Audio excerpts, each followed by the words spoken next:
the date that it was taken, and the time. Okay, so they keep it pretty simple. You know, on mine it's different. You pick the month. That's what it does. When it first comes up, and I should have brought one of my discs. And I'll bring the disc, that little SD card next week or whatever. But mine comes up different. So when it comes up like 2015-08. So all you see is 2015-08. And it's like, what is that? And if you've never seen it before, it looks kind of confusing. But what they do is they put the year, then the month.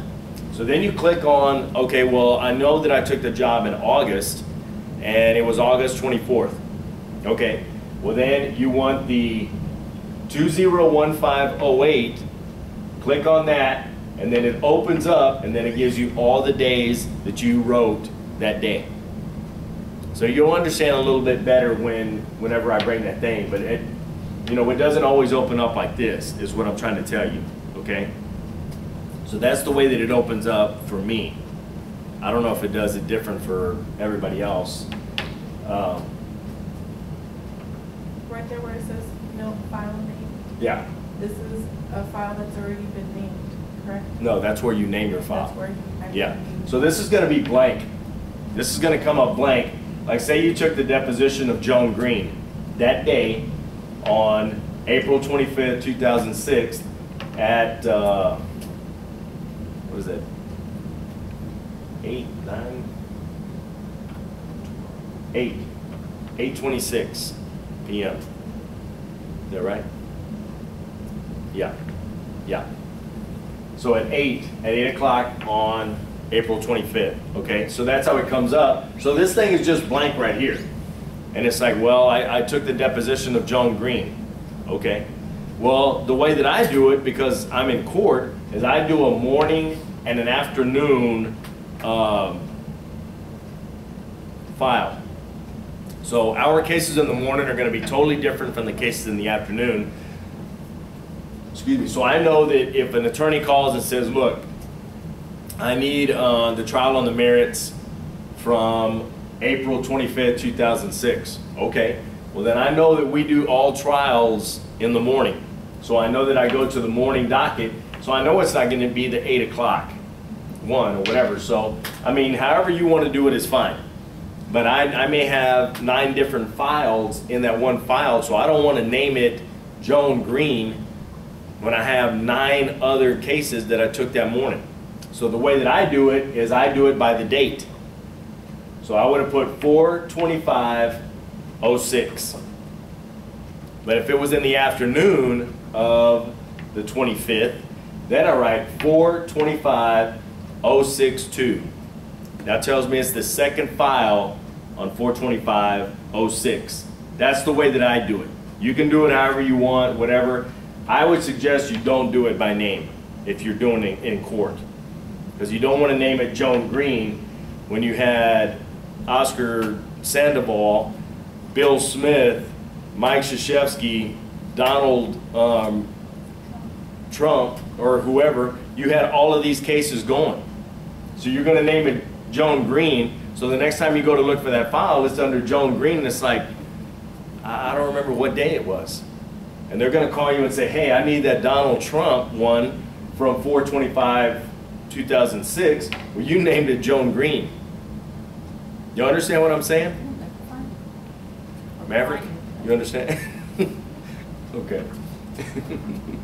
So that's why I'm telling you, you know, be careful. But I mean, you know, if you're in the freelance world and you know that you just took the deposition, all you have to do, say you're taking 3 depositions that day of 3 different people. You know they're going to be short, maybe about an hour or whatever. Well, Joan Green is one of them.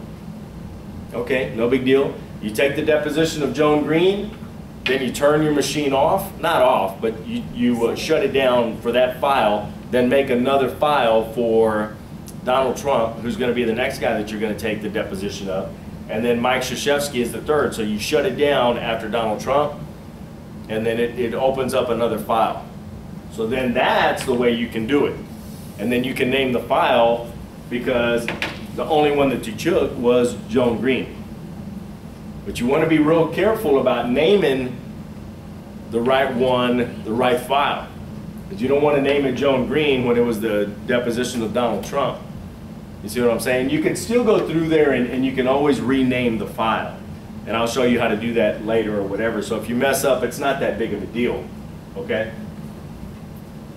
If you like to scope notes before the job translates, Eclipse can automatically open the note file for you after reading in your steno. As for the New Source button, it's handy when you have additional notes to read from a different source than the one you usually use. Here I'll use the Note Preview window and read in the notes. Then press OK to close this dialog. Here's Translates. Eclipse can automatically open the note file.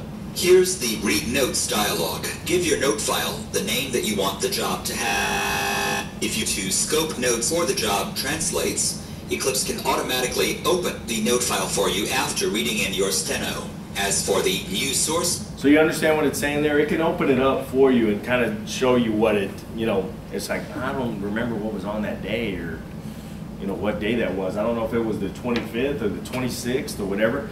So one thing that you really want to make sure of, and I kind of messed this up whenever I first got my machine, and luckily I had to do a transcript within like the first 3 days that I had the machine, but I didn't go in and put the right date on my machine. Yeah. So it was put in the wrong date of the days that I was taking, and I mean, I couldn't find these files.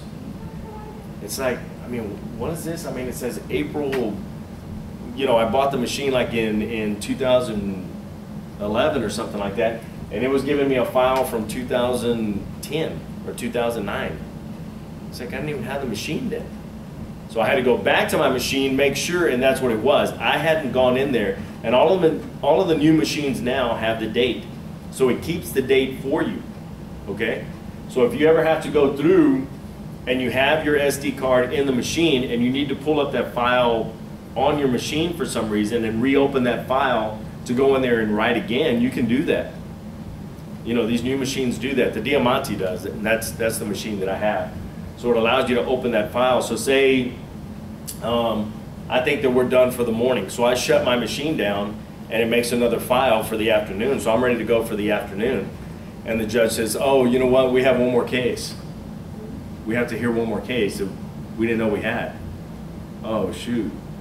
Well, instead of putting that case on the afternoon file, which I'm not gonna be able to find it, or I'm gonna get confused, because, you know, we heard it in the morning and it's not on the morning file. Well, the Diamante allows you to go through, check the folder, pick the date that you had. It's only one, there should only be one file in there because you had just written that morning, you were just done. So I go through, pick that file, and it asks you if you want to open it again. You open it and it takes you right to the end of the file. So you're ready to start writing again. It's pretty neat, pretty cool. So that's, you know, that's kind of what they're saying here. The New Source, I mean, if you want to read it from somewhere else, if you have a floppy disk, you guys probably are never going to use floppy disk ever, ever. So, I mean, you don't have to worry about that. But that's what it is. I mean, if you have another source that you're writing from, or you have a flash disk, one of those thumb drives or whatever, and you have to read it from there or whatever, then, I mean, I guess that's what they're talking about. I've never used that, so. Button. It's handy when you have additional notes to read from a different source than the one you usually use. Here I'll use the Note Preview window and read in the notes. Then press OK to close this dialog.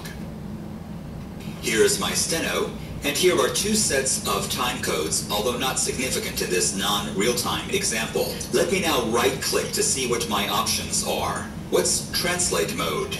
Translate Mode simply gives me a preview of how my steno will translate against my dictionaries. You see what it's saying there? It's pretty cool. It's pretty cool. So, I mean, what you do is you come over here to the corner, right-click, and then it's Translate Mode. Okay? So, I mean, you know, if you ever do that, try that, and that's exactly how it's going to come out with your, you know, his wins Wins, I guess, is Wednesday. A little ridiculous, but whatever. You know, and then he has a comma right here, and that's the way that you define it, so that's the way that it's coming out. April 9 or 19, you know, so that's the way it's all coming out. 2006, I do it Twix, Twix, but whatever. And, you know, that's the way that it comes out. So it's pretty neat. That one's pretty neat. So it's right click, translate mode. Any questions about inputting a job? Reading notes? Maverick? No? All right. Translation Let's options. take a quick look at Total Eclipse translation options. You can get to the Translate Notes dialog by clicking on a toolbar icon, or opening the production menu, or you... So if you ever forget what these little speed keys are, I mean, all you have to do is go into these files right here, and it tells you how to do it. So I mean, I don't ever go in here. I already know, you know, when I'm going to input a job, it's Alt-I, find the job, put it in there, blah, blah, blah. It does it. I name it. Then I just go to Alt-T. Alt-T takes you, you know, into Translate. And, you know, y'all can do it right now. Are you at this home, at the home? Go to the home thing of Eclipse, which is this big gray picture that says Eclipse. And do Alt-I. You see how that comes up? It comes up our read notes. Yeah, that was it. That was the insert notes. I'm just kind of taking you back to what we just did. And then you go in there. Let's see if it'll, what it'll do. You got it? My Eclipse is broken. I'm just, mine doesn't have anything up. That's all right. Go into new source location. And that's where, you know, it's telling you, well, there's nothing in, where do you want to read it from? And you can kind of scroll down to the bottom.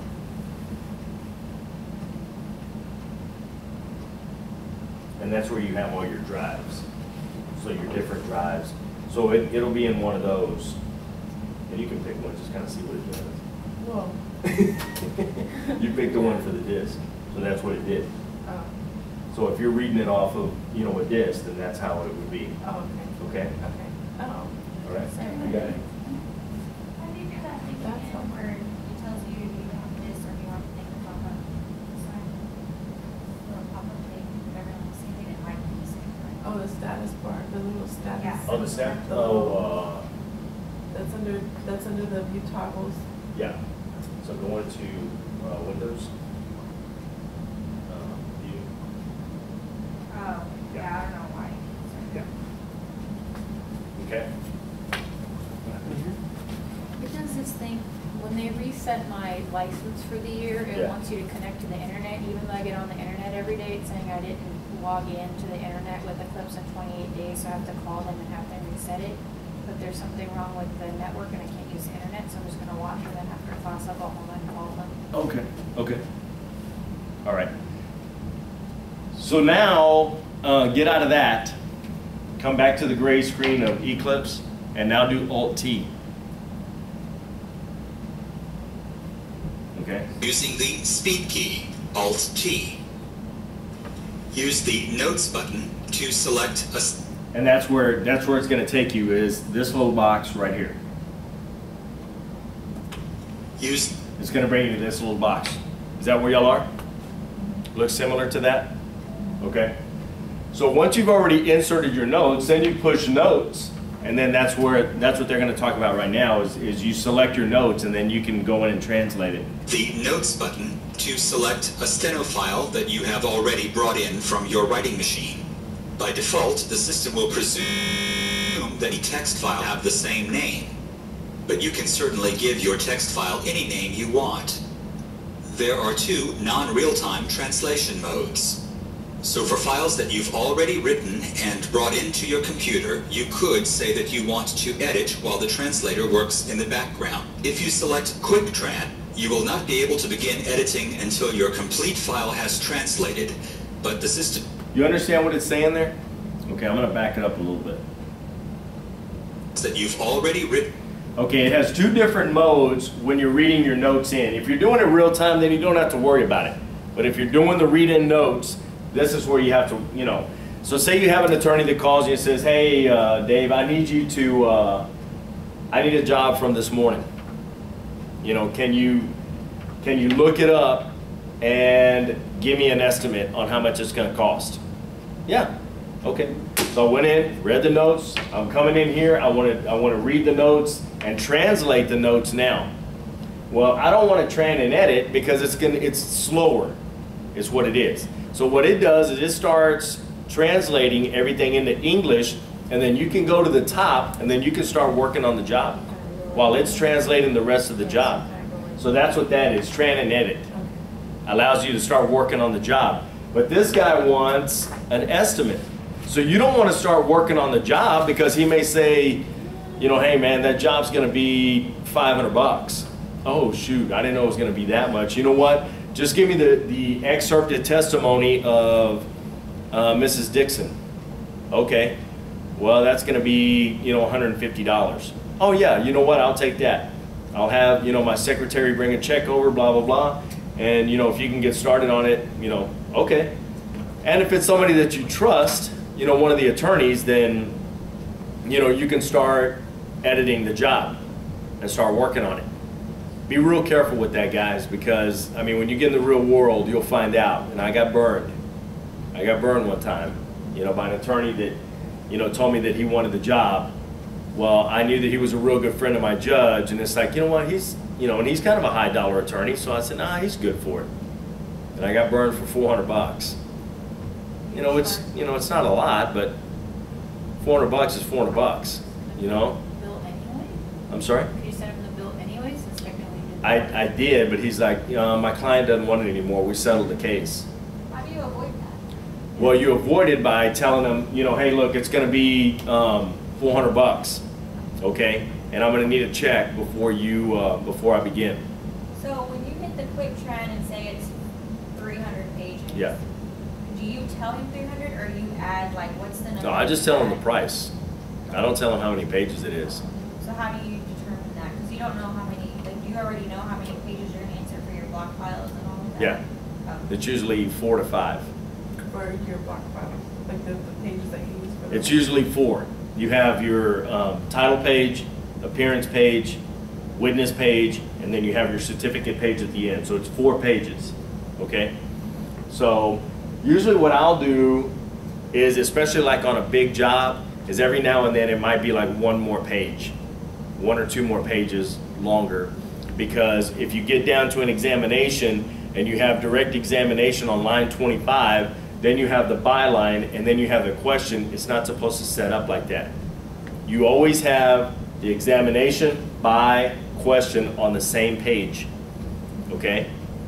So, you know, sometimes it bumps it down a page. You understand what I'm saying? And we'll go through that a little bit more as we get going, but, you know, so, I mean, you might want to shoot it maybe just, you know, a page or 2 higher. You know, which is no big deal. And if it doesn't come out to that, then you just tell them, hey, look, man, it was only 298 pages instead of 300. Oh, okay. You know, so I'll give you an extra $12 back or whatever. If it was $6 a page, you know, and it was 2 pages short. Usually, they don't really care. You can do whatever you want. Okay. The quick trend is you don't get to edit. And the quick trend is just, I mean, it does it quick. So it just goes through there and it just starts translating that thing quick. And that's how you can estimate how many pages. And that's how, you know, you can call it back. So you don't want to do a tran edit, you know, if he's just calling you for an estimate. Because then eventually it's going to go through, but it just takes a little bit longer. Does that make sense? Okay. So be careful which one you pick, because if you pick the tran edit and it's like, oh man, you know, he just wanted the estimate, you've already kind of started, you know, I guess you can, I think it gives you an option to abort or delete or whatever and then kind of do it again. But I mean, you've already done it, so it's not that big of a deal. It's just going to take a little bit longer. So that's the difference between these two, okay? But if you have, you know, an attorney that calls and he says, hey Dave, I'm going to want that thing that we took this morning. I don't care how much it costs. You know, we needed, my client, it was probably an hour. Well, you know, I mean, just, if it was, you know, pretty much writing the whole time in the hour, it's usually gonna be about 40 to 60 pages in an hour, okay? So you can estimate from there and just say, hey man, if it was an hour, you know, go with the 50. I always usually shoot it higher, you know, just because I don't want to cheat myself, you know, out of anything or whatever. But you can kind of do whatever you want. So it's like, you know what, it's going to be $360, you know, because 6 times 6 is 36, and you know it's 60 pages, 16. That's 6 pages, so it's going to be $360. Yeah, okay. Well, I'll have my secretary bring the check down or whatever, and you can say, well, I'm not going to start it until I get the check. Okay, well that's fine. Well, I'm not going to be able to bring it until today's Monday. I mean, she could probably get down there Thursday. Well, okay. But I mean, just know that the turnaround is going to be such and such day. I'm not going to start it until I get that check. So if you need it quick, then you need to get somebody to get down here and give me that money, because I'm not going to start it until. And that's the way you keep from getting burned. Yeah. You ever So- accepted like half, like you can have half now for me to start it and then half when it's done? Yeah, that you don't I mean, want and to- a lot of, I don't want to even say a lot. There's some court reporters that do that. They'll get half up front and then half when the job is done. I don't. I say bring me the full amount. Bring me the whole thing. 'Cause you know what, if they settle that case and it gets to the end and you're done, hey man, pick up that thing and it was $360, you brought me $180, bring me the other $180. Oh man, you know what, we went to mediation, settled the case, we're not gonna need it anymore. Well, you needed the whole thing when you call me. You know, you didn't need half of it, you know? So that's another way you keep from getting burned too. I mean, that's, you know, I trusted the guy. I said, hey, look, you know what, I'll start it, I'll get it done. Called the guy, hey man, it's $400, it's ready to go. Oh, you know what, we settled the case. I don't need it anymore. Well, that's not what you told me the other day. You told me you needed it. Well, let me call my client and see if they're still willing to buy it. You know what, they're not willing to buy it. What do you do then? When that thing's off, I'll tell you. But I mean, you know, so you just be careful.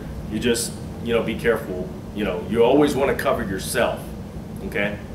So I mean, that's why I don't get half up front, because once you get to the end, if they settle that case and you're smoked, you know, and it may be a $2,000 job. You know, it may have been they want, you know what, we want the whole trial. Well, I mean, it was 400 pages at $6. That's $2,400, you know? So